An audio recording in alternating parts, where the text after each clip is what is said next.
de 300 millones de hectáreas tratadas en más de 14 países. Spraytec Fertilizantes. Tecnología líder, producida en la provincia de Santa Fe.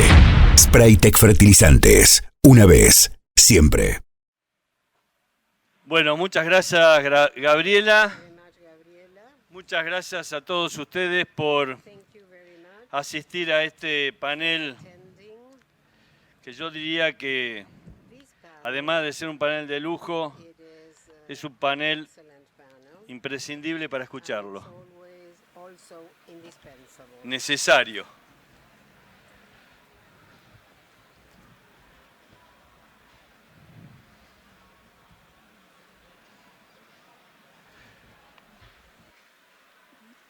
El panel está dentro de lo que llamamos el eje de agroecología. Les cuento un poquito la historia.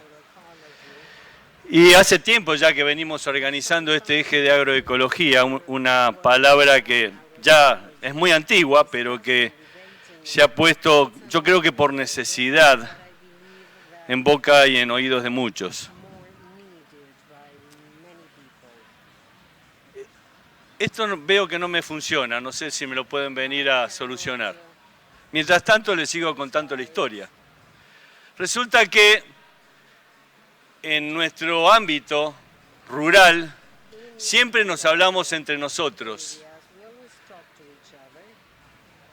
A veces criticándonos que hacemos las cosas mal, otras veces elogiándonos entre nosotros, que hacemos las cosas muy bien, y a veces excelentemente bien.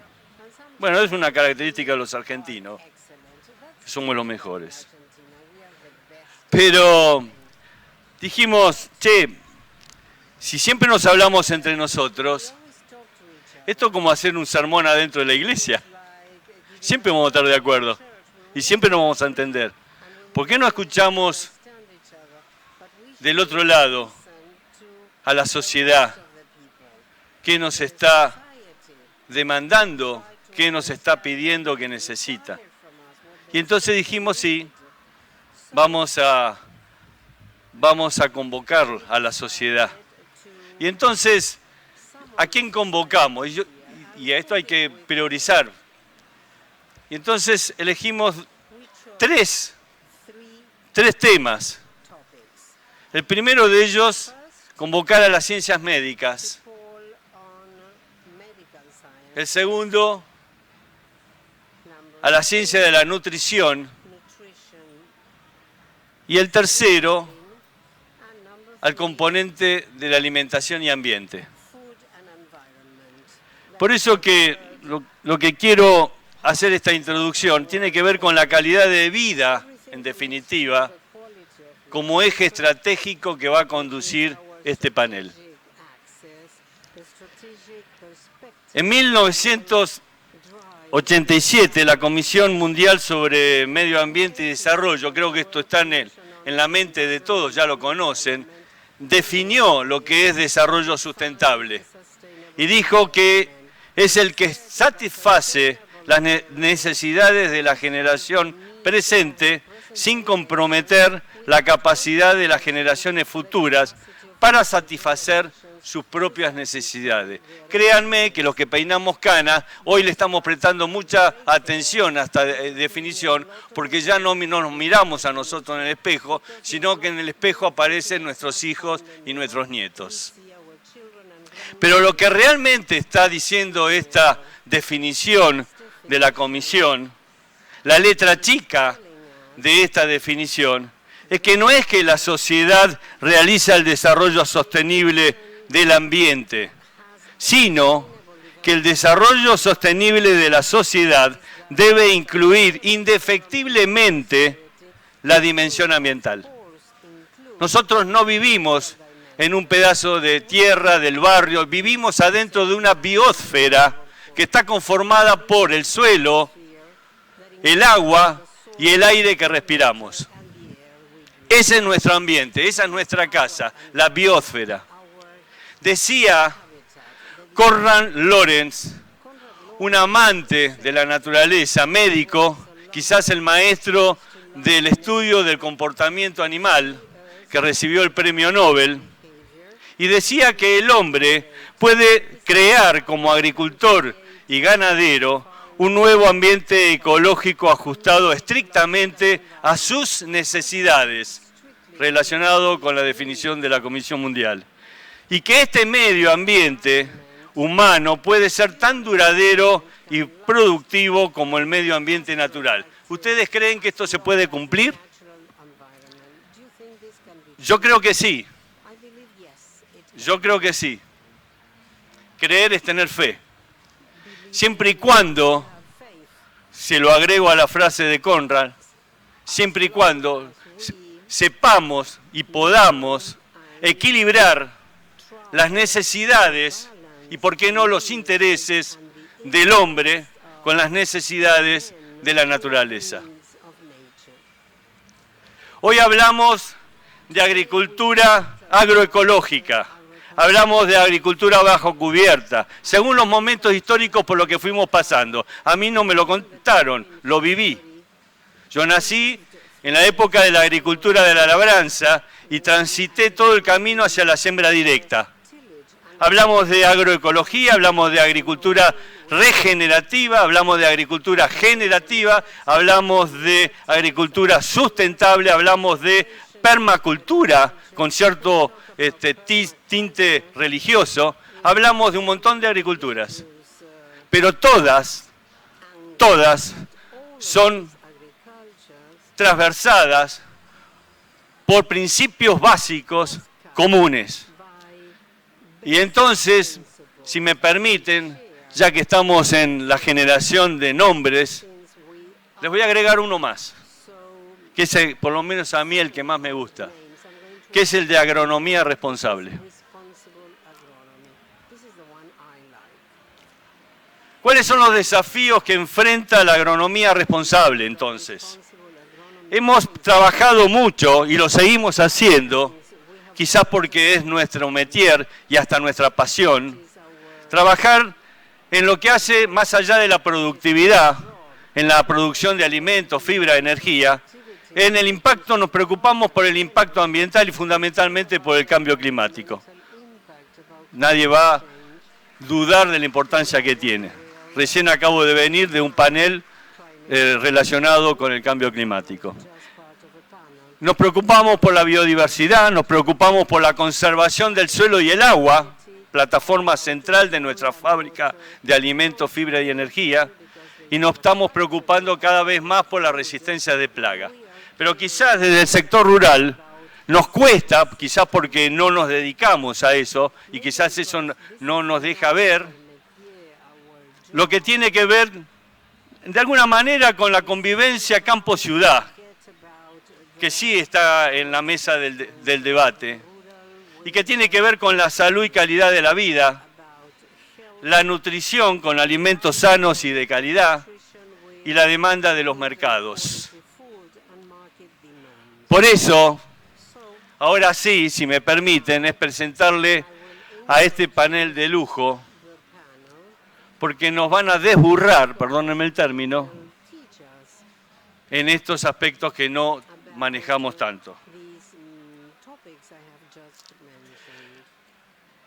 Ustedes me van a disculpar, pero estamos acostumbrados a leer las currículas académicas, que después se las voy a leer. Pero me tomé el trabajo de hablar con la gente que los conoce. Ahí falta una persona que en realidad no va a faltar porque la vamos a escuchar virtualmente, pero que por sus compromisos, ya los voy a decir cuáles son, no puede estar acá, pero va a estar en la pantalla. Hoy contamos con la presencia de la doctora Estela Mari Gil.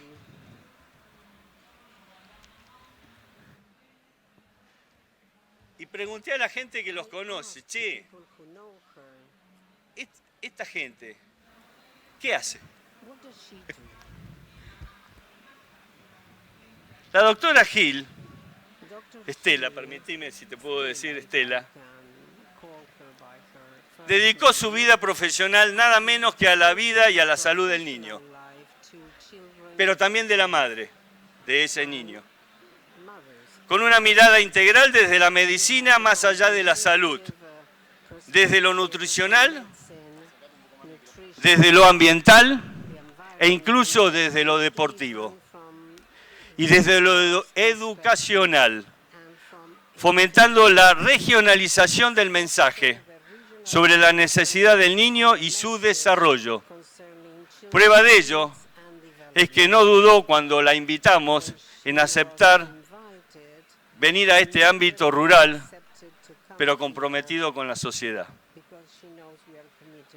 Es docente adscripta a Pediatría, Facultad de Medicina de la Universidad Nacional de Buenos Aires, fue presidente de la Sociedad Argentina de Pediatría, miembro del Consejo Directivo de la Asociación Latinoamericana de Pediatría, miembro del Grupo Asesor en Salud Ambiental de la Asociación Internacional de Pediatría, ex coordinadora de la Unidad Pediátrica Ambiental del Hospital General de Niños, Pedro de Elizalde.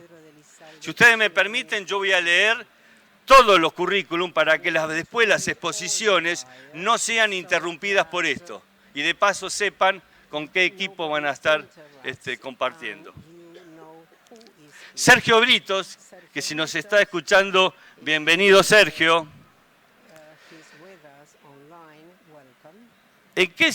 ¿A qué se dedicó Sergio? A que cada argentino tenga un alimento de calidad a través de una dieta diversa y nutritiva, a la vez de contribuir a la construcción de sistemas alimentarios más sostenibles, acompañados de profundos cambios dietarios en la población. Comprometido con la educación para una mejor alimentación y nutrición. Prueba de ello es que hoy lo tendremos también desde la virtualidad por su compromiso con la Universidad de Entre Ríos y que por la relevancia del tema y su dominio preferimos no dejarlo pasar, invitarlo igual y escucharlo gracias a la tecnología que hoy nos permite hacer esto. Sergio es nutricionista, profesor de carreras de nutrición de la UBA, de la Universidad Nacional de Entre Ríos y de la Universidad Católica. Es director de la Diplomatura en Alimentación Saludable en Sistemas Alimentarios Sostenibles de la UCA y es director del Centro de Estudios sobre Política y Economía de la Alimentación. Gracias también, Sergio, si nos estás escuchando, por estar acá. Finalmente, Fernando Vilela, para nosotros un amigo de la casa de hace muchos años. Fernando, la frase que él puso en un resumen que leí para este evento lo representa. Argentina tiene respuesta para cada una de las demandas en calidad alimentaria, salud y ambiente. Y concretarlo depende solo de nosotros. Apasionado de pensar cómo desarrollar la Argentina. Dedica todo su esfuerzo académico y de investigación a trabajar con las organizaciones, convocando y consensuando. Ha hecho una escuela de la bioeconomía, llevándola a distintos ámbitos institucionales, empresariales y educativos. Fernando es ingeniero agrónomo de la Universidad Nacional de Buenos Aires, profesor titular de la Cátedra de Agronegocio y director del programa de bioeconomía, decano de la Facultad de Buenos Aires desde 1998 hasta el 2006, consultor del CARI, profesor de diversas maestrías, coordinador de bioeconomía de Plan País Argentina, miembro del MAISAR, tengo entendido este año fuiste presidente del Congreso, y autor de, qué sé yo, 15 libros, 12 capítulos. Bueno, es un panel que, como ven, no son chicos improvisados, ¿no? Así que, con esta introducción, que me sentí obligado a hacerla, por la importancia y por ellos, es que invitamos a Estela a que nos hable nada menos que los primeros 1000 días para un futuro mejor. Voy a leer los otros títulos. Vení, Estela. Los primeros, ¿qué será esto, no? Los primeros 1000 días para un futuro mejor. Lo invitamos a Sergio, que nos hable sobre los desafíos de la alimentación en la población argentina. Y lo invitamos a Fernando para que nos hable y desburre sobre alimentos sanos y cuál es la demanda del consumidor y el ambiente. Así que Sinceramente, por su especialidad, por su dedicación y fundamentalmente dentro de lo que hacen es educar, yo pediría un fuerte aplauso para este gran panel. Muchas gracias por estar con nosotros. Y ahora no lo interrumpo y van a ver, uno se va a pasar, se va a hacer el paso del otro. Vos le vas a pasar a Sergio y Sergio le va a pasar a Fernando. Gracias. Perfecto, muchísimas gracias. Bueno, muchísimas gracias, Rodolfo, por la presentación, ha sido muy generoso. Disculpen que me levanté antes de tiempo, tenía que haber seguido sentada, pero creí que ya tenía que entrar en escena. Muy buenas tardes a todos y bueno, realmente para mí es un enorme placer, un gran gusto estar en este evento de APRESID.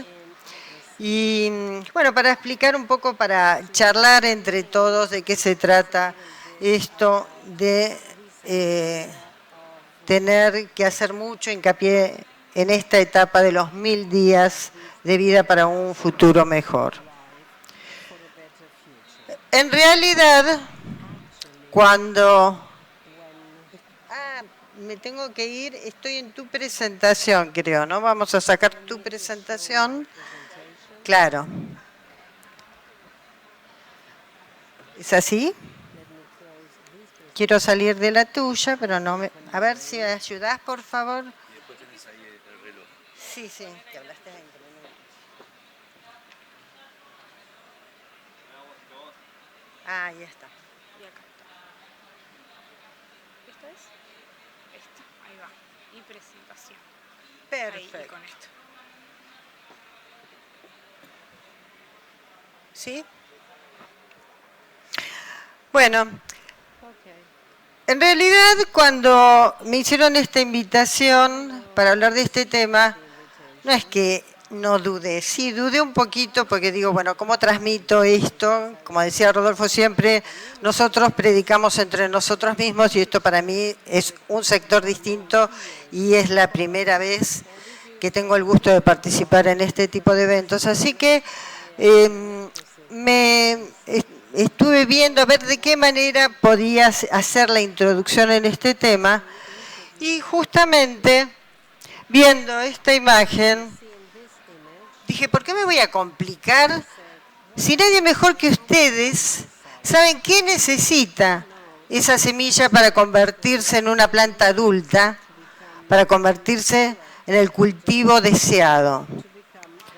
Sin duda ustedes me van a decir que lo que se necesita es una nutrición adecuada y un ambiente saludable, o sea, un suelo rico en nutrientes, tanto en calidad como en cantidad, para que se pueda desarrollar todo ese potencial genético y un ambiente que le sea favorecedor a esa semilla, ¿sí? Supongo que en temperatura, en humedad, en la cantidad de oxígeno que recibe, en el estrés hídrico, estrés de la sequía. De la misma manera, el desarrollo humano necesita los mismos condicionantes. O sea, esa semilla ya fecundada necesita ese ambiente que es el ambiente primigenio, el ambiente primordial, el intrauterino, que sea rico en nutrientes y un ambiente que le sea absolutamente favorable para poder convertirse también en un adulto pleno, que pueda desarrollar todo ese potencial y que pueda gozar en su vida adulta de bienestar, pueda realizar sus sueños y sea una persona productiva y de bien para la sociedad. En los últimos años hubo un gran avance en lo que se llama las ciencias del desarrollo o la biología del desarrollo, cosa que nosotros los pediatras no sabíamos mucho. Les aclaro que estas mismas charlas que estamos dando acá las estamos haciendo también en nuestros congresos de pediatría y estamos haciendo cursos de capacitación para nuestros colegas. O sea, es para ponerlos en el tema de que nosotros también estamos aprendiendo mucho de biología del desarrollo en este último tiempo, sobre todo con el avance de la epigenética, de la neurociencia, de las ciencias moleculares que nos han mostrado los mecanismos tan importantes en esta etapa de la vida. Y sobre todo, ¿por qué?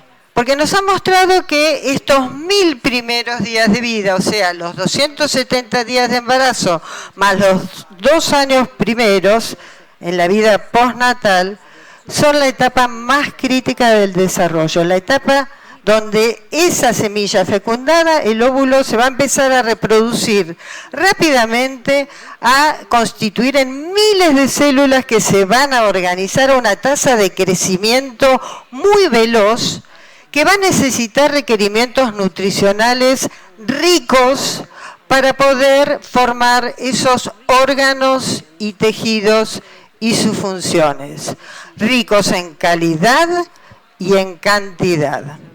Pero el desarrollo va a seguir en la vida postnatal, sobre todo el desarrollo del sistema nervioso central, un órgano, el cerebro, que además de necesitar esos nutrientes ricos en calidad y cantidad, va a necesitar la interacción con el ambiente a través de las experiencias del cuidado cariñoso, sensible, receptivo, y de la alimentación materna en los primeros meses de vida, y después en las siguientes etapas de la experiencia de la interacción con la familia o con sus cuidadores, para seguir formando la estructura del cerebro, a través de esas conexiones sinápticas que van a conformar toda la arquitectura cerebral. Por eso es tan importante esta etapa, y decimos que justamente es la etapa donde se construye no solamente la salud física y metabólica, sino todas las capacidades que va a necesitar después para su intelecto y las habilidades sociales, y por supuesto el vínculo que va a desarrollar en esa etapa para después hacer un adecuado manejo de sus emociones. Y aprendimos también de la epigenética. Después del proyecto Genoma Humano, nosotros creíamos que todo estaba escrito y dicho en la lectura de la secuencia del ADN. La epigenética nos enseñó que esto no es así, que durante la división celular, por supuesto, todos aparecen de la misma célula y todas nuestras células tienen el mismo ADN. Con lo cual, el interrogante era, bueno, ¿por qué? Si todas tienen el mismo ADN, unas tienen forma de corazón, otras de cerebro, otras de linfocito, ¿qué es lo que hace que se diferencien de esa manera? Es la epigenética.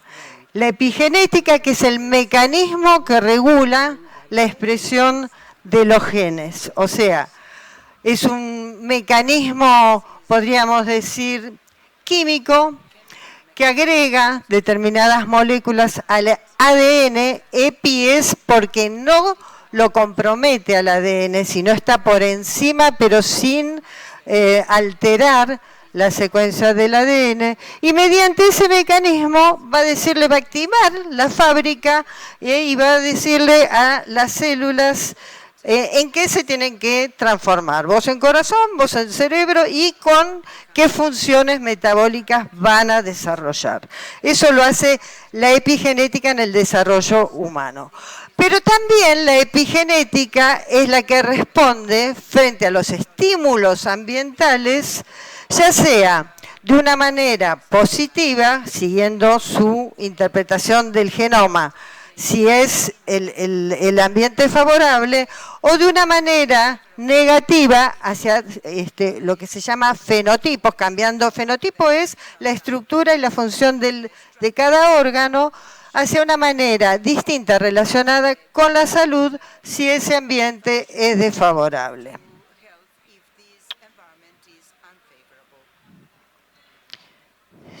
Perdón.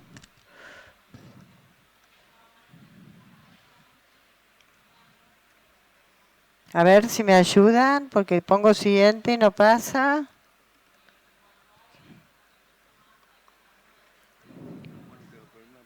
¿Eh? No. ¿Qué hice mal? No, pero quise avanzar y me... Ahí vamos, ahí vamos. Con lo cual, decimos entonces que los genes llevan la información, pero la que decide cómo se lee esa información va a ser la epigenética, muy sensible y en continuo contacto, digamos, para esa traducción con los estímulos del ambiente. Pero también nos enteramos que estas marcas epigenéticas que se forman arriba del ADN se transmiten a las generaciones siguientes, con lo cual hay riesgo en la salud de las futuras generaciones si esa mamá le transmite al feto esas alteraciones epigenéticas y en las células germinales también las recibe el feto. O sea, es lo que llamo el efecto mamushka, una muñequita dentro de la otra. Tengan en cuenta esa imagen para ver que cuando hay estímulos ambientales adversos y producen modificaciones epigenéticas, no solo la mamá está en riesgo, sino el feto que tiene en la panza y la futura descendencia, o sea, la tercera generación, su nieto. ¿Y cuáles son los factores ambientales que alteran el desarrollo? Son varios, pero básicamente nos vamos a abocar a dos amenazas como son la malnutrición en el embarazo y la otra amenaza que está en boga en los últimos momentos que ha impulsado también la investigación es la exposición a los químicos ambientales. Mucho se sabía, y sobre todo los nutricionistas, mucho antes que nosotros los pediatras, de este tema de los factores nutricionales y cómo impactaban en la vida intrauterina y en el desarrollo posterior de enfermedades.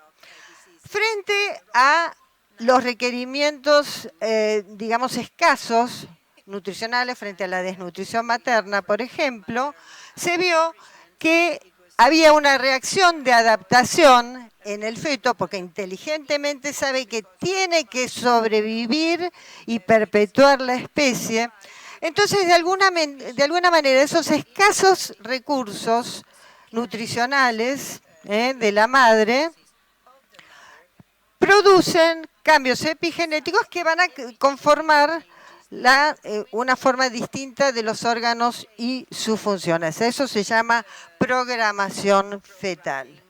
¿Y esto qué es lo que produce? Que en la vida postnatal, o sea, una vez que nace y a lo largo del ciclo de la vida, aparezcan otro tipo de enfermedades denominadas no transmisibles, porque no son las comunes de los chicos que se transmiten por contagio, que era lo que nosotros manejábamos muy bien como pediatras, ¿sí? Las enfermedades infectocontagiosas. Pero sabíamos muy poco de esto de las enfermedades no transmisibles que se generan, como vemos, desde la vida intrauterina. Por lo tanto, todo lo que pasa en el útero importa y puede tener repercusiones a lo largo de la vida.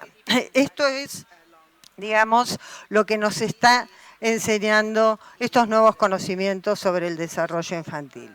¿Y por qué importan tanto estas enfermedades? Y bueno, porque en la infancia van a ser una de las primeras causas discapacitantes, ¿sí? En niños y adolescentes van a ser causas de alteración de la evolución y el desarrollo de su sistema nervioso, lo que va a producir un déficit en la capacidad de aprendizaje, un déficit cognitivo o trastornos de conducta. Trastornos para poder tener vínculos y relacionarse con la sociedad. Ustedes habrán escuchado ese trastorno muy amplio y que cada vez es mayor de enfermedades del espectro autista. También de obesidad o diabetes del adulto que no se veía en los chicos y que ahora estamos viendo en edades cada vez menores, chicos de 5 o 6 años con estas enfermedades metabólicas del adulto que se fueron programando en la vida intrauterina. Y en adultos constituye la primer causa de muerte. O sea, todos lamentablemente nos vamos a morir en la vida adulta de estas enfermedades, principalmente de enfermedad cardiovascular, de hipertensión, de diabetes o de cáncer. Son todas estas enfermedades que además son causa de muertes prematuras. antes de los 70 años, cuando ahora la expectativa de vida es mucho mayor. Por supuesto, todo esto compromete no solamente a la salud pública, es un grave problema por los gastos que esto ocasiona, sino que es un gran costo para la calidad de vida y afecta el desarrollo humano, lo que es igual al capital humano y la productividad de las comunidades. Yo voy a dar dos ejemplos así muy característicos de esto y que han marcado y han sido emblemáticos en esa asociación entre la carencia de alimentos durante el embarazo y las enfermedades o la huella que esto producía.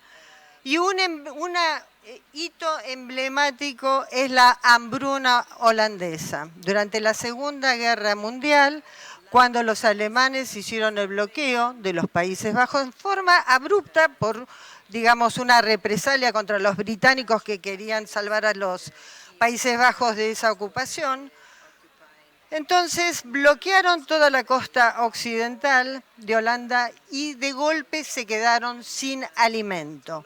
Pasaron a tener raciones de un pan y 2 papas por día, lo cual equivale entre 400 y 800 calorías por día para un adulto, que es la 4ª parte de lo que debería recibir, y mucho más, imagínense, en las embarazadas.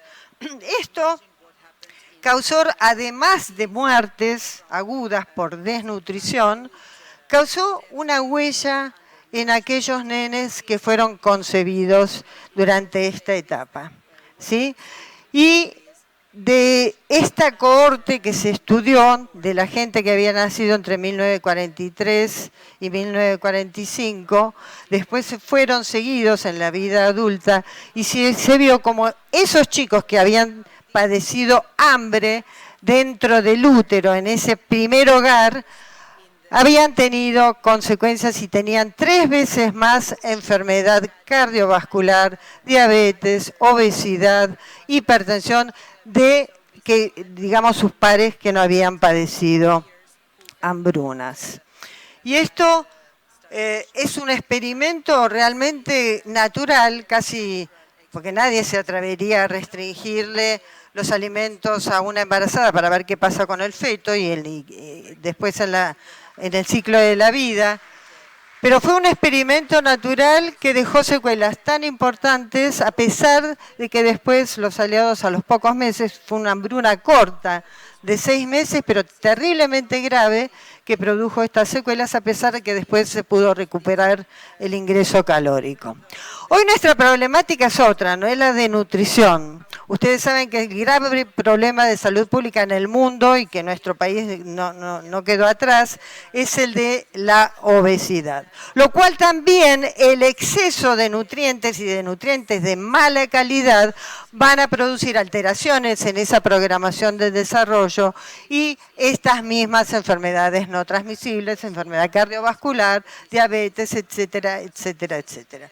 Hoy en nuestra población sabemos que 1 de cada 10 chicos menores de 5 años tiene obesidad, que 4 de cada 10 adolescentes tienen sobrepeso y obesidad, y que casi el 70% de la población mayor de 18 años tiene sobrepeso, lo cual es realmente un grave problema para la salud pública y para las generaciones futuras. Hablando ya, entrando en el tema de la otra amenaza, los contaminantes ambientales, yo no sé si se habla en este ambiente que algunos científicos opinan que estamos entrando en la etapa del antropoceno, o sea, hemos dejado o estamos dejando el Holoceno, durante el cual el hombre vivió con el ambiente 10.000 años, digamos, en forma más o menos equilibrada, pero ahora estamos entrando en el antropoceno. Y esto es un grito casi para llamar a la conciencia de Paul Cruzen, que es el Premio Nobel de Química, que en 1995 ganó su premio, y en el 2000 en realidad acuñó este término en una conferencia como para marcar la huella que estaba dejando el hombre en el planeta a través de las distintas actividades antropogénicas.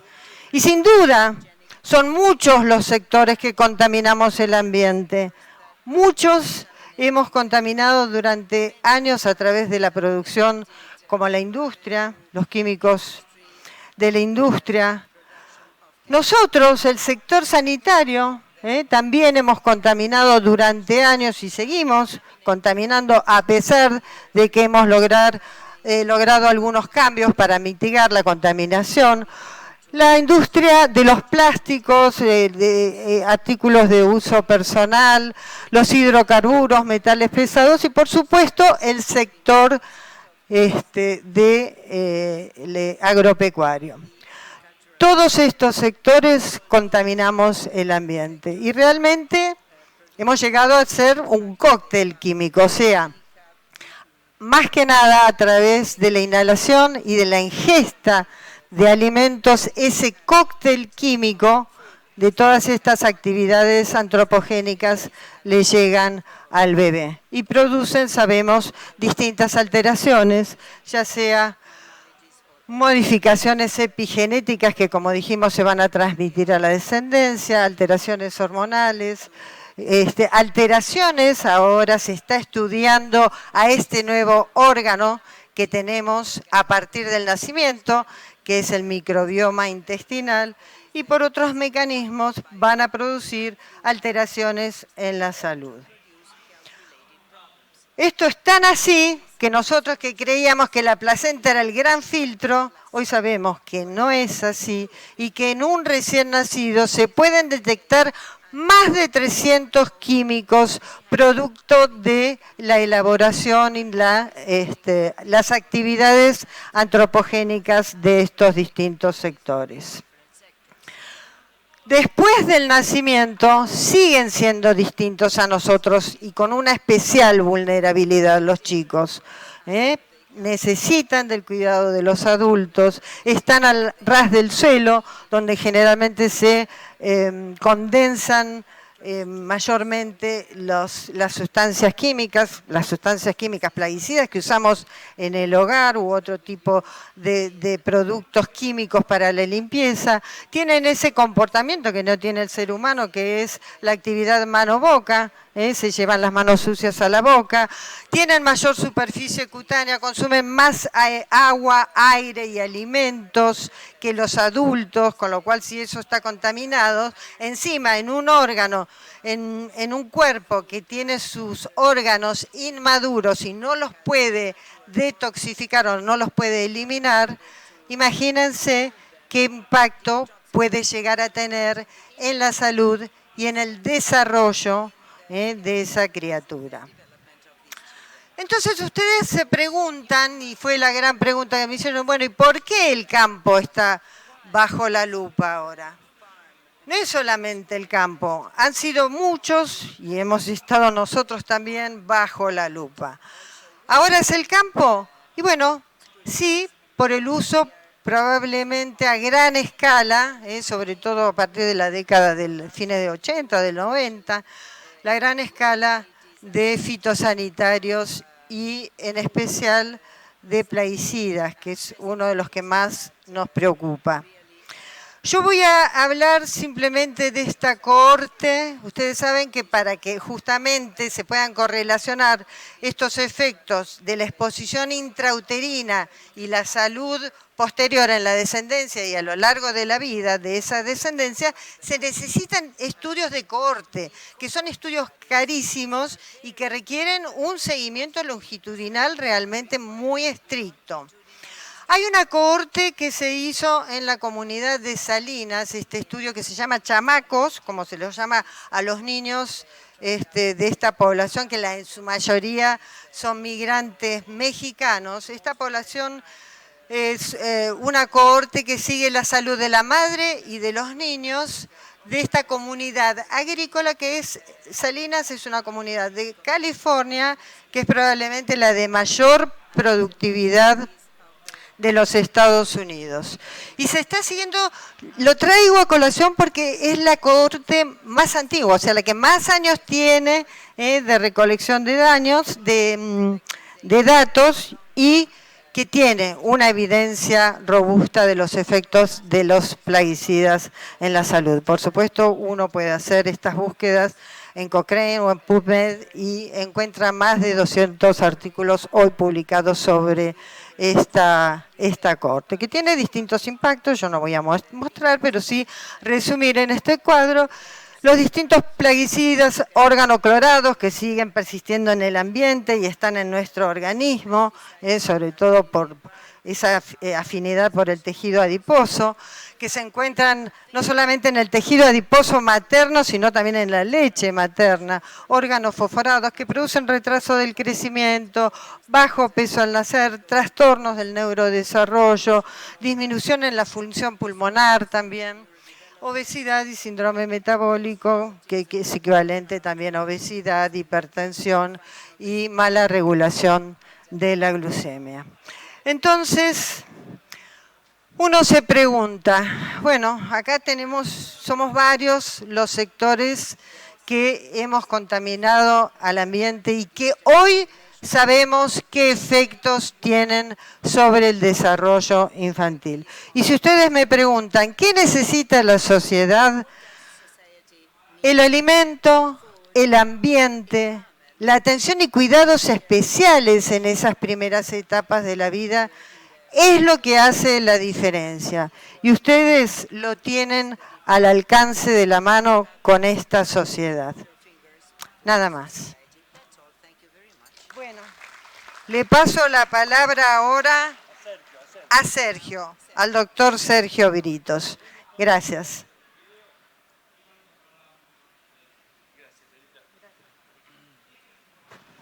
Bueno, vamos a escuchar al licenciado Sergio Britos. No sé si él nos estará escuchando, pero nosotros de acá seguramente que lo vamos a hacer muy bien. ¿Está preparado ya? Hola a todas, a todos. Bueno, en primer lugar me disculpo porque por una cuestión de superposición con otras actividades, en este mismo instante estoy en otra ciudad, con lo cual no puedo acompañarlos presencialmente. No obstante eso, Rodolfo y los compañeros de la mesa me han permitido estar junto con ustedes de esta forma, virtual, para ofrecerles mi mirada acerca de lo que están viendo ahí como título en esta placa, es decir, hacia dónde creemos desde nuestra perspectiva que debemos avanzar en materia de alimentación, y claramente eso tiene que ver con avanzar hacia un paradigma saludable y sostenible. En ese sentido, desde CEPEA, el Centro de Estudios sobre Políticas y Economía de la Alimentación, venimos transitando en los últimos años una línea de investigación cuyo objetivo fundamentalmente es sumar evidencias y propuestas en favor de un cambio dietario que entendemos absolutamente indispensable y urgente y orientado en una perspectiva saludable y sostenible en la población argentina. Y en ello hemos venido recorriendo un camino que de alguna manera se disparó allá en el verano del 2019, cuando se conoce y se difunde el informe de la comisión IT de la revista Lancet, un informe producido por más de una treintena de investigadores, académicos de diferentes disciplinas y de los distintos países del mundo, y que pusieron sobre la mesa un fuerte llamamiento acerca de la necesidad de producir a nivel global un cambio significativo en nuestros patrones de alimentación, y a la vez eso de la mano de cambios profundos también en la manera de producir alimentos y de cómo diseñar nuestros sistemas alimentarios sostenibles. Por cierto, la propuesta de la comisión IT del Lancet es una propuesta muy extrema en términos de la conformación de la alimentación de la población. La misma comisión IT plantea que su propuesta debe ser ajustada localmente en función a las factibilidades que cada país encuentre para llevarla adelante, pero fundamentalmente plantean un cambio dietario orientado a una alimentación mucho más vegetal, con una mínima presencia de alimentos de origen animal y guiada por una serie de principios que tienen que ver con cómo conformar una alimentación saludable y a la vez cómo combinar alimentos de forma tal que el patrón alimentario resultante, sea lo más sostenible desde una perspectiva ambiental. De alguna manera ese fue el puntapié inicial de una línea de trabajo que venimos realizando desde ese momento. En un primer momento, allá por el 2021, nos parecía importante conocer con la mayor profundidad posible qué comemos y cómo comemos en Argentina. Luego de eso, en el 2022, aplicamos de alguna manera ese conocimiento acerca de nuestros excesos alimentarios, nuestras deficiencias alimentarias, nuestras brechas alimentarias, en la conformación de 2 propuestas dietarias o 2 canastas saludables y sustentables que están publicadas en nuestra página web, cepea.com.ar, y en la cual recogemos de alguna manera 2 paradigmas. Por un lado, una de las 2 propuestas dietarias tiene que ver con la población que consume carne como parte de su patrón alimentario, y la segunda propuesta tiene que ver con un porcentaje emergente y creciente de nuestra población que se inclina por una alimentación a base de plantas. Y luego de eso, el año pasado, y de hecho seguimos trabajando en este tema, hemos empezado a elaborar una propuesta alimentaria de transición, entendiendo obviamente que lograr avanzar hacia un patrón alimentario saludable y sostenible en su máxima expresión no es un desafío que se pueda realizar en el corto o mediano plazo, esto demanda más tiempo y por lo tanto nos parecía importante, y es lo que estamos haciendo, realizar algunas propuestas orientadas a cómo transitar la transición hacia una alimentación más sana y a la vez más sostenible. Yendo al primer punto, ¿qué comemos? ¿Cómo comemos? ¿Cuáles son nuestros principales problemas en términos alimentarios? Traigo aquí un estudio realizado por el grupo que llevó adelante el estudio ELANS. Es un estudio alimentario y nutricional en 8 países de nuestro continente, uno de ellos Argentina. Y en cuanto a los resultados para nuestra población, ahí vemos un aspecto que a nosotros nos interesa siempre mucho resaltar, que tiene que ver con la diversidad alimentaria, es decir, en qué medida las personas diversifican su alimentación combinando variedad de alimentos de los diferentes grupos que conforman una alimentación saludable. El primer dato tiene que ver con la evaluación de la calidad de dieta en la población argentina. Este estudio lo analizó en una muestra de población mayor de 18 años, población urbana mayor de 18 años de nuestro país.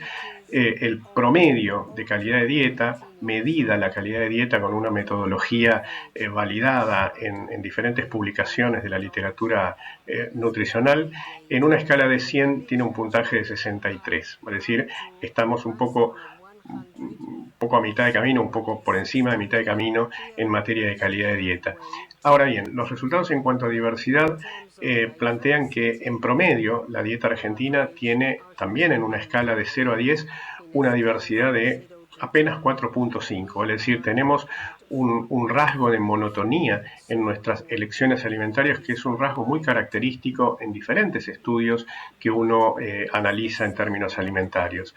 Y fíjense, solamente la mitad de la población, 49.8% de la población, según este estudio, realiza una dieta diversa, ¿vale? Es decir, en materia de combinar alimentos variados de todos los grupos que forman parte de una alimentación sana, efectivamente la población argentina tiene un desafío importante, mayúsculo. En esta placa les muestro algunos resultados de una investigación que hemos realizado en el 2021. Me refería a ella al principio cuando hablaba del trabajo de cómo comen los argentinos. Aquí lo que hemos hecho fue tomar los datos de la última encuesta nacional de gasto de hogares realizada por el INDEC en el año 2018 y analizar en qué medida los consumos implícitos de los hogares argentinos se situaban por encima o por debajo de la recomendación de diferentes guías alimentarias. Y ahí lo que estamos viendo en la placa, o en el gráfico, mejor dicho, de la izquierda, es de qué manera se comportan los diferentes niveles de ingreso de la población en el consumo de los distintos grupos de alimentos que conforman la alimentación de la población.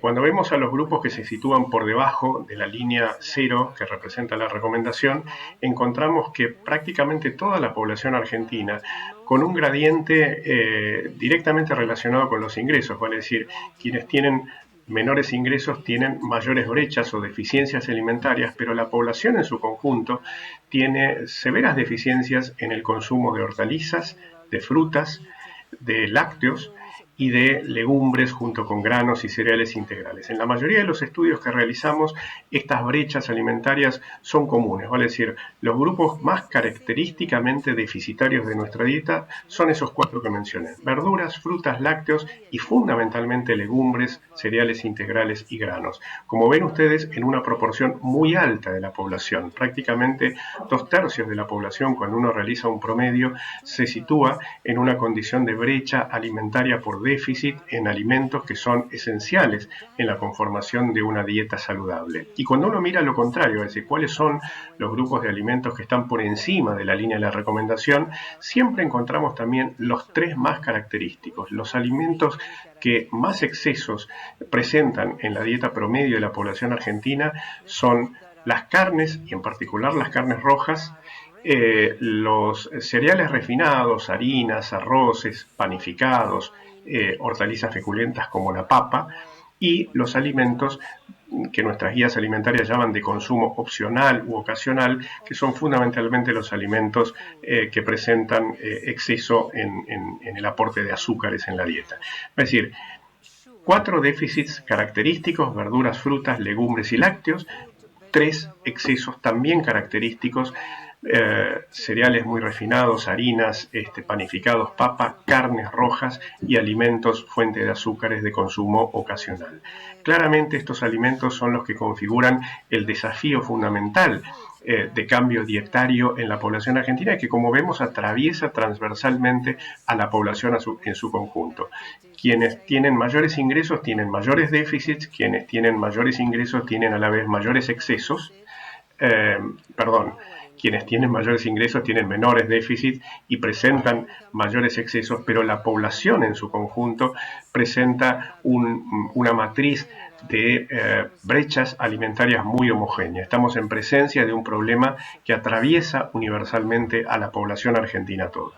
Y en el gráfico de la derecha lo que estamos viendo es nuestra propia medición de calidad de dieta en la población. Nosotros también, a través de este estudio, hemos analizado en qué medida la dieta de la población analizada cumple con determinados requisitos. En este caso, la metodología, no quiero abundar por supuesto en ello, pero la metodología es una evaluación de lo que en nutrición conocemos como densidad de nutrientes. Esto es la relación entre la energía ingerida, las calorías ingeridas a través de los alimentos, los nutrientes esenciales, vitaminas, minerales, micronutrientes, y los nutrientes críticos o excesivos como azúcar, sodio, grasas saturadas. Es decir, cuando uno analiza esa triple relación, nos encontramos con que la proporción de la población que tiene una dieta de buena densidad de nutrientes, o sea, una dieta de buena calidad, es en promedio solamente el 11% de la población. Vale decir, el 89% de la población argentina como máximo tiene una calidad de dieta media,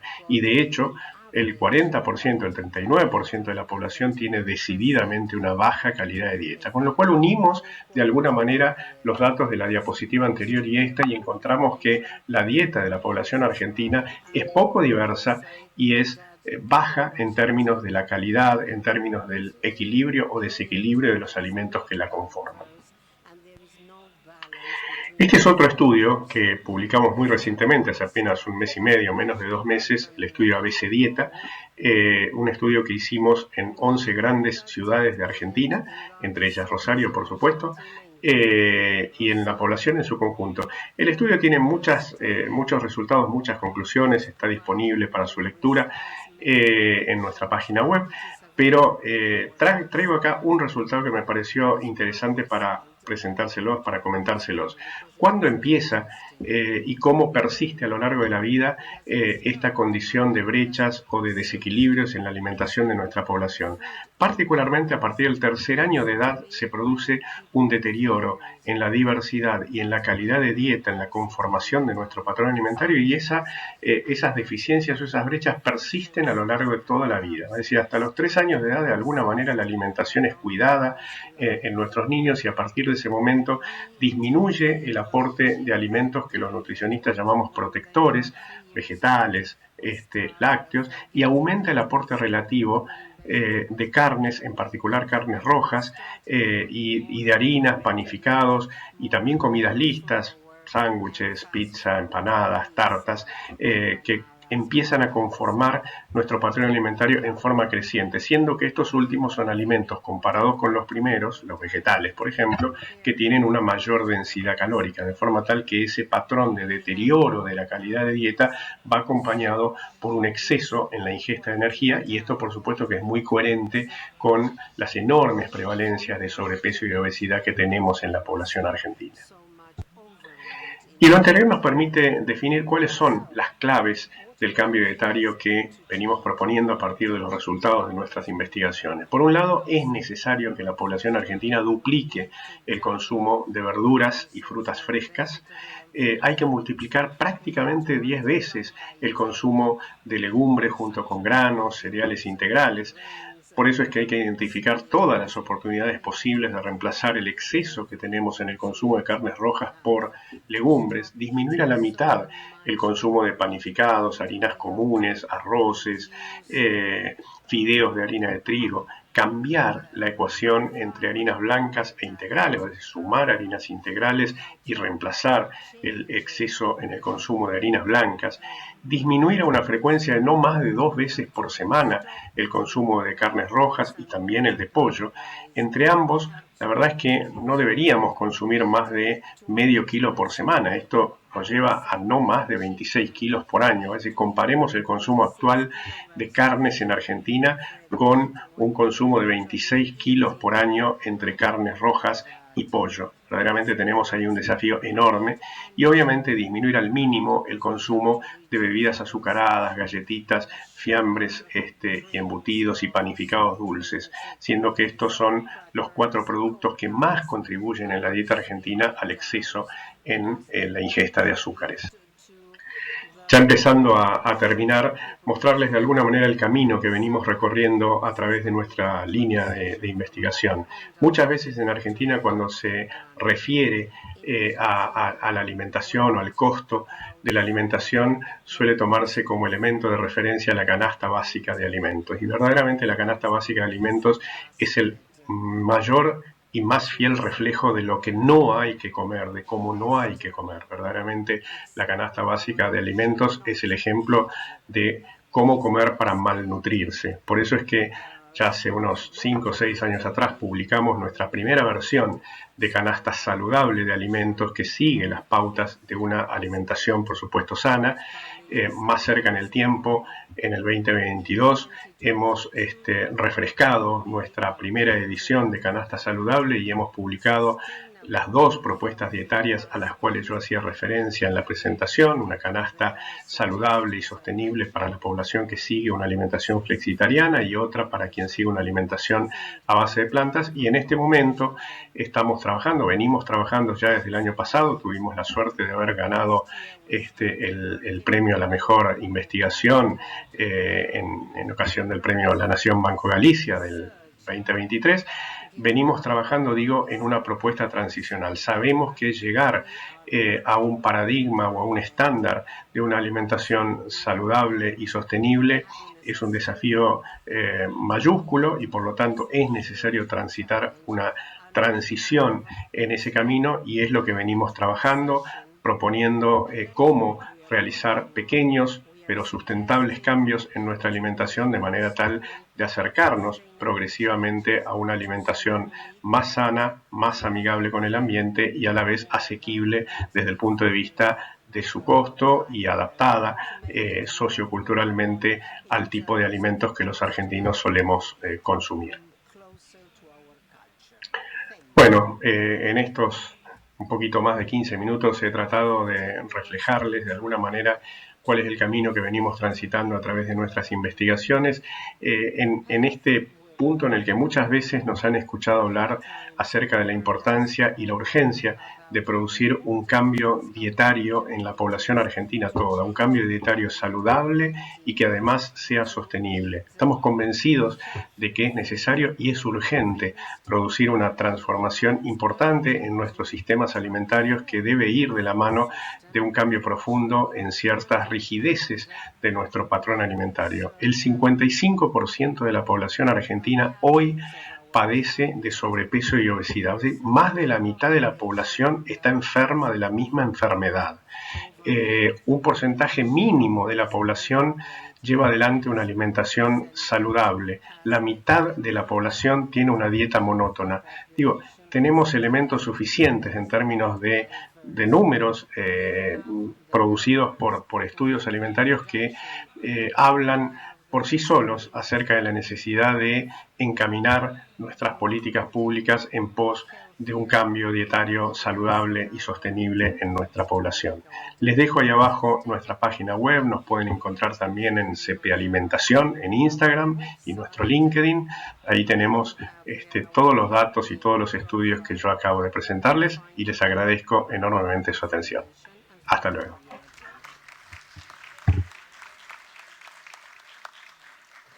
Bueno, Fernando, en nombre de Sergio, que no está, te invito.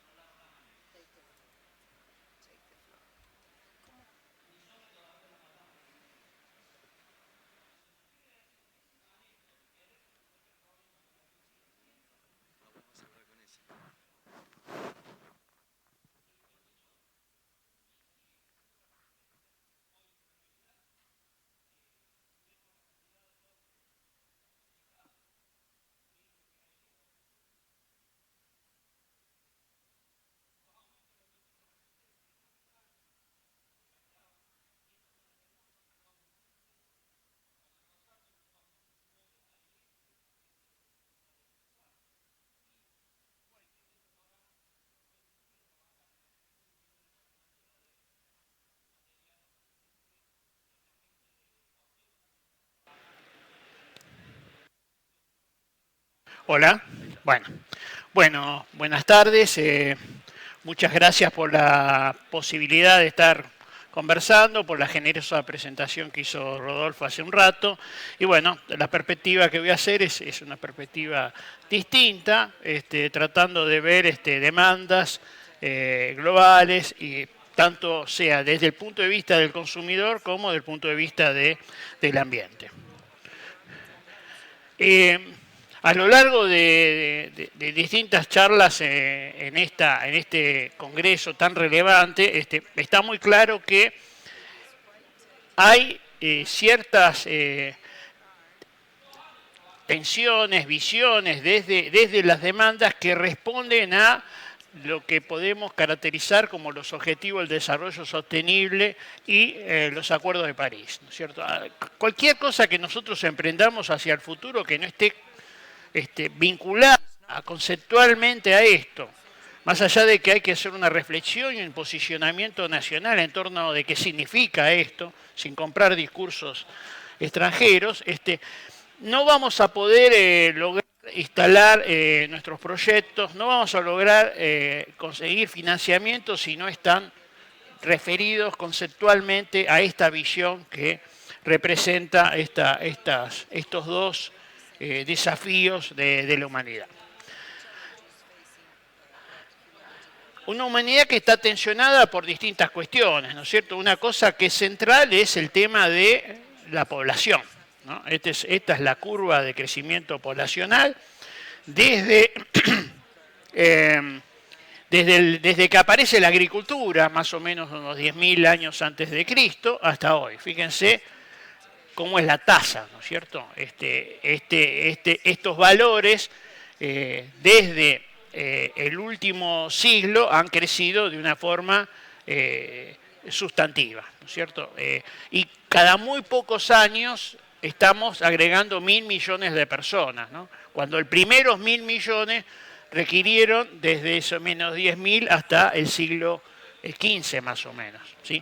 Esta situación tensiona sobre la capacidad de generar los alimentos Y el tipo de alimentos, que recién Sergio nos mostraba, la diversidad, la necesidad de cada uno de ellos para poder conformar lo que se llama una dieta saludable, armónica, que permite una vida saludable.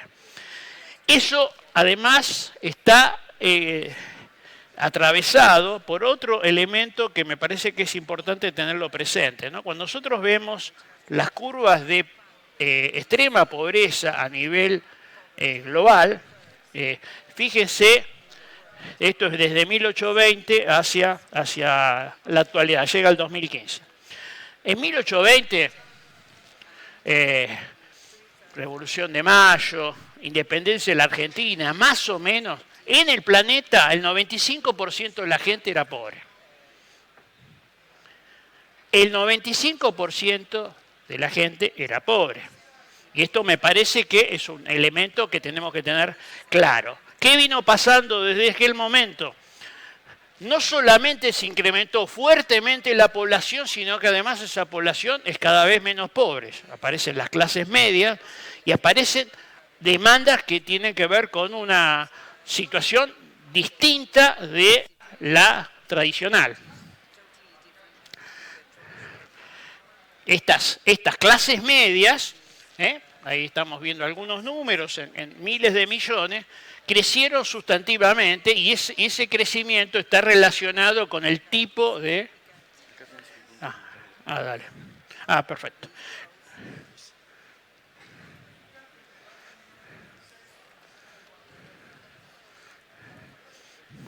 Bueno, tiene que ver con el tipo de requerimientos que esta sociedad está planteado. En ese contexto, lo que ha ocurrido en las últimas décadas es una transformación muy fuerte de centenares de millones de pobres rurales que se transformaron en clases medias urbanas. Y eso en algunos países es paradigmático, ¿no es cierto? Cuando nosotros vamos a China, que para explicar qué pasó en los últimos años, más o menos entre 50 y 60 millones de chinos por año hicieron ese cambio. Clase pobre rural a clase media urbana. Y cada vez que eso ocurre, cada uno de ellos en su dieta consume el doble de proteínas animales. ¿Sí? Y eso explica la economía de Argentina de los últimos años. O sea, sin ese proceso no hay soja. Y sin soja, la economía argentina, fíjense lo que pasó este año, con la sequía, que no hubo soja, ¿no es cierto? Entonces, estas digamos, situaciones se van entrelazando y van intentando mostrar algunas cuestiones. La otra cuestión es que, desde otro lado, ayer en otra presentación mostraba, ¿qué está pasando con el crecimiento poblacional? ¿Sí? Hacia el final de este siglo, fíjense lo que pasa en el color azul. El color azul es África. Todo lo que va a pasar de crecimiento poblacional hacia adelante es África. Asia baja en forma cuantitativa, ¿sí? El dato es que hoy el país más poblado, que es la India, son 1.400 millones de habitantes, pasó por poco a China hace pocas semanas, y China se prevé que hacia final de siglo va a tener menos de 1.000 millones de habitantes. Hoy 1.400 va a tener menos de 1.000. Y eso tiene que ver con el envejecimiento poblacional. La falta de hijos. ¿Sí? La tasa de crecimiento poblacional en términos del número de hijos está muy por debajo del equilibrio y esto es lo que hace que cambie. Eso cambia las relaciones, ¿cierto? Y eso me parece que es un tema que es oportuno manejar. Además de que si ocurre eso en África, las prioridades van a tener más que ver con que haya algo en el plato que las características de lo que hay en el plato. ¿Sí? Que va atravesando este concepto que hubo de la alimentación, donde el alimento era para satisfacer el hambre, el apetito. Después empieza a aparecer la dimensión salud, cuando ya algunas de esas cuestiones están resueltas, el mantenimiento y eventualmente el mejoramiento. Toda esta conceptualización tiene que ver con los cambios esos de clases sociales y de información que estamos mencionando.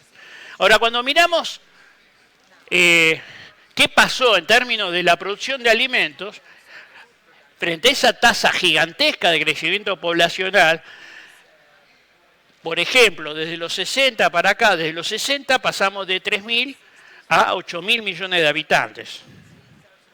En mi vida, yo entraba a la escuela primaria y había 3.000 millones, hoy hay 8.000, 5.000 millones de personas más. Sin embargo, la producción per cápita de alimentos aumentó.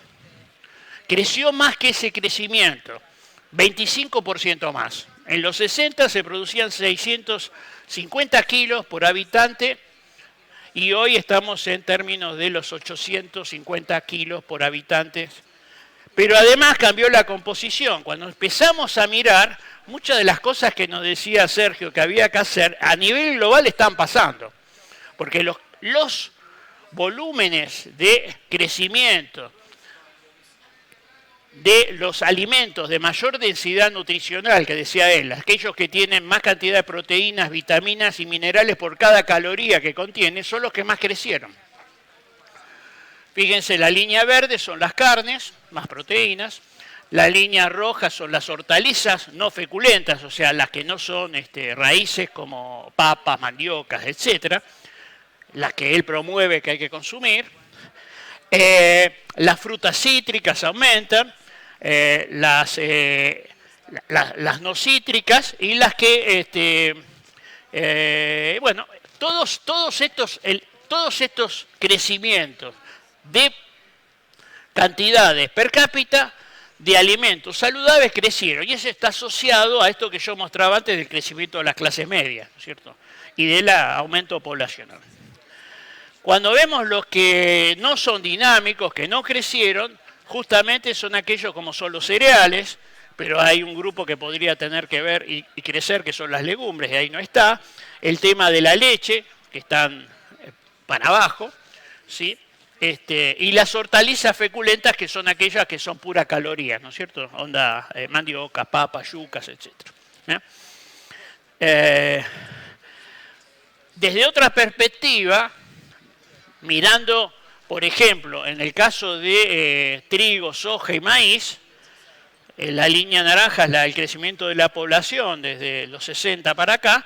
Fíjense que la producción per cápita de trigo desde los 90 se está estabilizado o baja. ¿Qué crece? El maíz y la soja. ¿Lo consumen los humanos? No. Eso es alimentación animal, porque creció el aumento de carne, porque aumentó el ingreso de las clases medias, etc. En este contexto, lo que estamos viendo es que las poblaciones más informadas, que están, aquel consumidor que está allá en el extremo de la izquierda, más informado, con más capacidad de pago, con menos hijos, que cada vez gasta menos en alimentación de sus ingresos, le está reclamando a toda la cadena una certificación y una trazabilidad que le diga qué está comiendo. Y ahí entran los elementos que tienen que ver con, muchas veces, con el sistema productivo que responda a criterios de sostenibilidad que estamos hablando. Y en el medio aparecen tendencias desde el punto de vista de la visión del alimento como uso asociado a la salud. Distintos tipos de situaciones que están ahí expresadas, que a veces no necesariamente están ligadas a una información científica fehaciente, pero aparecen, están y forman parte del entramado que estamos. Este contexto que estamos hablando formula distintos requerimientos de tipo de alimentos en función de los ingresos, ¿no es cierto? Si estamos hablando de ingresos per cápita bajos, y ahí los productos quizás tienen más que ver con cereales, con granos, y si vamos a las poblaciones de mayor cantidad de capacidad de pago, están ya aquellos otros que estamos mencionando vinculados a la salud, etcétera, etcétera. Entonces hay una matriz de necesidades que van a ser crecientes en forma diferencial y uno esperaría, si los datos de población que marqué, que son los datos de Naciones Unidas, se cumplen, que va a haber una situación de gente crecientemente de bajos capacidad de recursos para la compra y de alimentos más básicos. El tema de la certificación es un tema central en muchos países, en muchas comunidades. Más allá de que a veces sea un argumento político, este es un tema que hay que tenerlo presente y avanzar. En ese contexto aparece el fenómeno del cambio ambiental. Acá hay algunos datos respecto de que se prevé en algunos escenarios en términos de las temperaturas máximas medias. Fíjense el hemisferio norte, todo rojo, estamos hablando entre 5 a 7 grados de hasta 8 grados de crecimiento en algunos de esos escenarios. Fíjense Sudamérica y dónde estamos. Estamos en una zona de entre el 1 y 2 grados de crecimiento. ¿Qué pasa en las precipitaciones en ese modelo? Bueno, ahí tenemos algunas zonas del hemisferio norte que aumentan, relativamente poco, respecto del crecimiento de las temperaturas que van a tener. O sea, van a estar sometidos a ambientes mucho más estresantes en términos de cultivos. Y nuevamente, fíjense dónde estamos, la pampa húmeda, ¿sí? Es una situación donde va a crecer un poco las precipitaciones en términos medios. Vamos a tener más déficit en las zonas secas, digamos, en términos globales, todos los modelos predicen que las zonas húmedas van a ser un poco más húmedas y las secas más secas en términos de la Argentina. Algunas más secas mucho, en el caso de Cuyo puede llegar a ser el 50% menos de precipitaciones de las históricas. Eso conlleva problemas va a haber que mejorar la eficiencia del riego. Allá, ¿no? Alejandro, vas a tener mucho trabajo con esto. Y el contexto, digamos, frente a aquellas demandas globales que estamos mencionando, Argentina tiene una condición hoy importante, tiene una condición tal como se reflejó en otras presentaciones de producir con la menor huella ambiental de carbono y de agua sus cereales, a pesar de que los exporta sin agregarle valor, y que tiene un escenario hacia adelante de los mejores a nivel mundial. Ojalá que no lleguemos a esto, que seamos capaces de evitar esos cambios, pero si ocurren, no estamos en el peor lugar para ello. Resumiendo un poco las cosas que vinimos conversando para finalizar, es que en las últimas décadas hubo cambios sustantivos en las formas de producir. Este Congreso tiene mucho para decir en términos de estas cosas, que crecen los sectores sociales de clases medias, que son más informadas y más exigentes en términos de lo que estamos produciendo.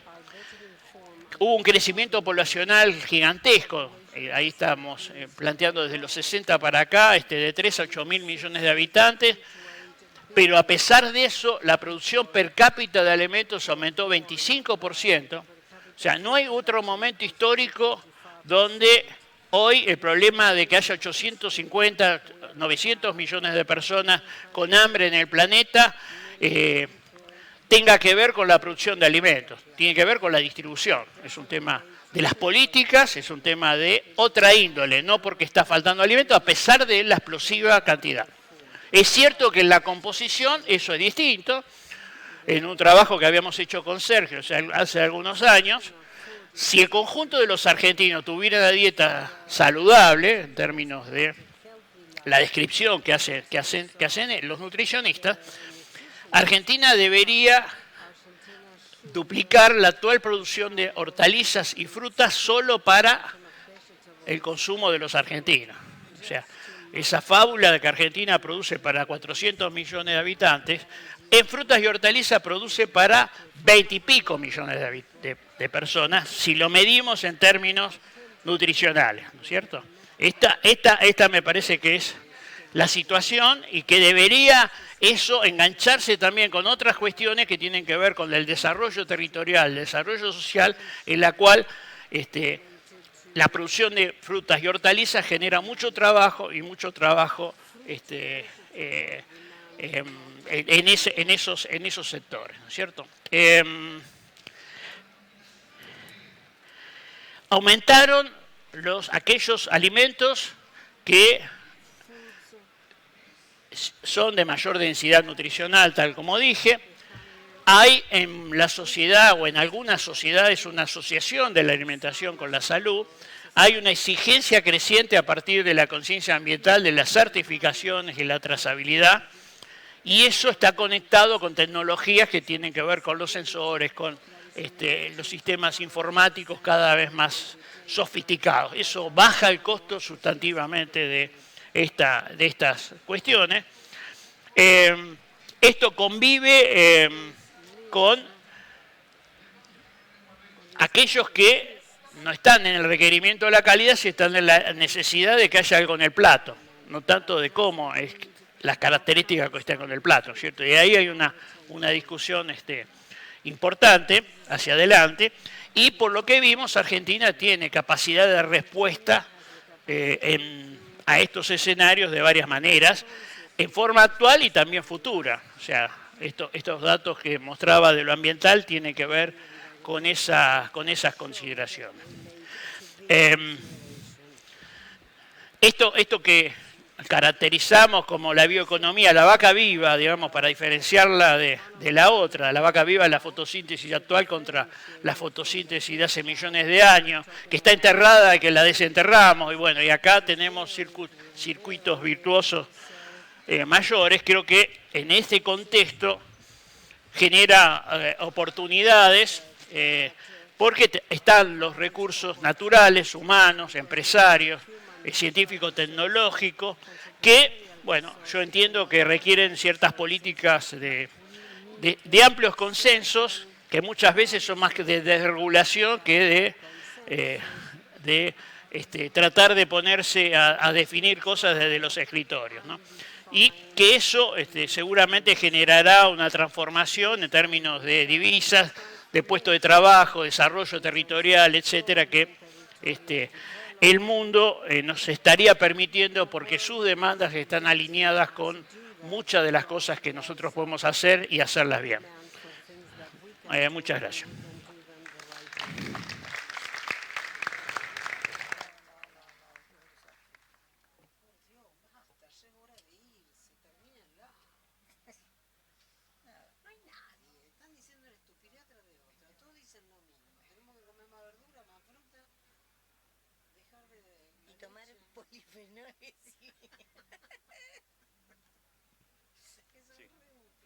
Bueno, primero agradecerles y felicitarlos por el dominio del tiempo. Todos estuvieron en el tiempo justo, pero no tenemos mucho más. Pero me gustaría, para cerrar, hacerles una pregunta a Estela y a Fernando. Digo que es un tema crucial ¿no es cierto? Porque la vida depende de la calidad de todo esto, lo que nos han dicho. Digo que no podemos dejar de vivir hasta que estemos listos, a que tengamos todo esto sintonizado, pero mientras tanto podemos ir construyendo camino para una mejor calidad de vida, como arrancamos la película esta. Mi pregunta a los dos es: ¿qué acciones básicas consideran ustedes que sería imprescindible implementar para contribuir a generar cambios tangibles y efectivos, tanto en salud, en nutrición y demandas de mercado? Sergio no está, pero por lo menos no quiero perder la oportunidad de que ustedes puedan contestar esta pregunta para orientarnos. ¿Qué tenemos que hacer mañana? Si querés, Estela, ¿te animás?